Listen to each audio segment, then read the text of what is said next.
Hello बच्चों, let's read the question first. Climate of the world is threatened by, जो world का climate है वो किससे थ्रेटन्ड है? Increasing concentration of atmospheric oxygen, decreasing amount of atmospheric oxygen, increasing amount of atmospheric carbon dioxide और decreasing amount of atmospheric carbon dioxide.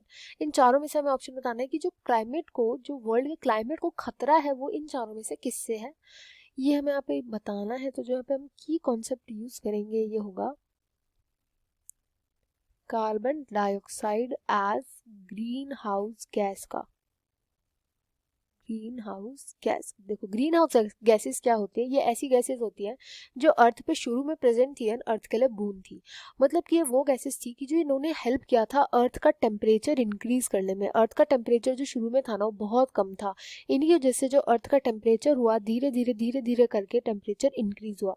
अब increase कैसे हुआ कि जो भी सोलर एनर्जी सन से आती थी ये उस एनर्जी को अर्थ पे ट्रैप कर लेती थी। ये ऐसी गैसेस होती हैं जो इस एनर्जी को ट्रैप कर लेती है, मतलब अर्थ पर आती तो है ये एनर्जी बट ये अर्थ को लीव नहीं कर पाती।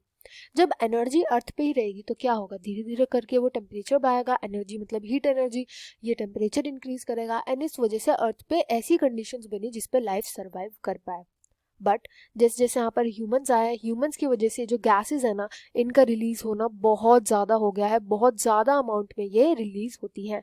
इस वजह से क्या हो रहा है, इनकी जो क्वांटिटी है वो बहुत ज़्यादा इंक्रीज होती जा रही है, इंक्रीज ही होती जा रही है, केवल बहुत इंक्रीज हो रही है। इस वजह से जो हीट ये ट्रैप करती है ये हीट भी बहुत ज़्यादा इंक्रीज होता जा रहा है अर्थ पर, इसका अमाउंट भी इंक्रीज होता जा रहा है and this will lead to global warming. जब पूरी अर्थ का टेम्परेचर ज़्यादा हो रहा है यानी कि ग्लोबल वार्मिंग हो रही है, अर्थ वार्म हो रही है, इसलिए ग्लोबल वार्मिंग बोला जाता है इसको।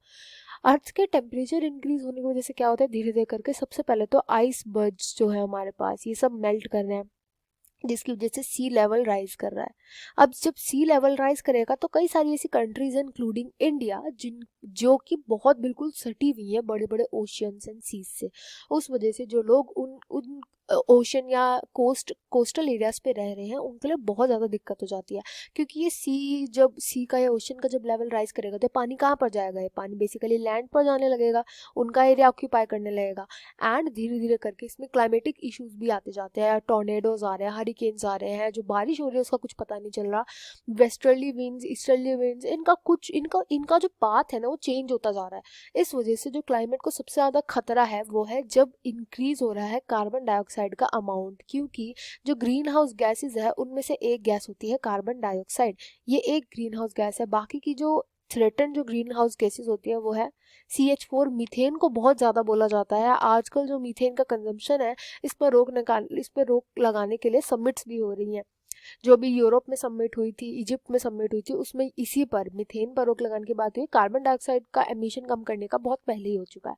तो जो सबसे ज़्यादा थ्रेटन है हमारे क्लाइमेट के लिए जो एक गैस है कार्बन डाइऑक्साइड, उसका इंक्रीजिंग अमाउंट जो है ना ये हमारे लिए क्लाइमेट के लिए बहुत बुरा साबित हो सकता है।